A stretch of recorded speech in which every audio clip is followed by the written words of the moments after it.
In 1920, W.E.B. Du Bois, Augustus Granville Dill, and Jessie Redmond Fawcett founded a periodical called the Brownies Book, a monthly magazine for children of the sun. Issued as an offshoot of the infamous The Crisis magazine and sold for $1.50 for a 6-month subscription or 15 cents a copy, the Brownies Book remained in circulation for nearly 2 years. The inside cover of each issue contained the same declaration: designed for all children, but especially for ours. It aims to be a thing of joy and beauty, dealing in happiness, laughter, and emulation, and designed especially for kiddies from 6 to 16. It will seek to teach universal love and brotherhood for all little folk, black and brown and yellow and white. Of course, pictures, stories, letters from little ones, games, and everything. Du Bois and his co-editors intended that this children's magazine serve as a much-needed medium for black and brown children and families to learn about the many contributions made by people of color around the world, as a public forum to discuss current issues they faced, and most of all, as a space of literary and artistic joy.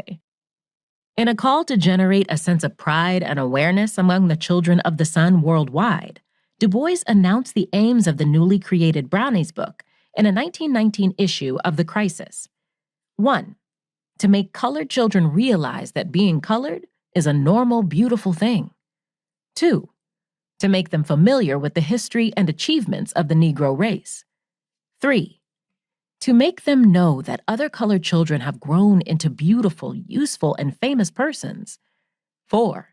To teach them a delicate code of honor and action in their relations with white children. 5. To turn their little hurts and resentments into emulation, ambition, and love of their homes and companions. 6.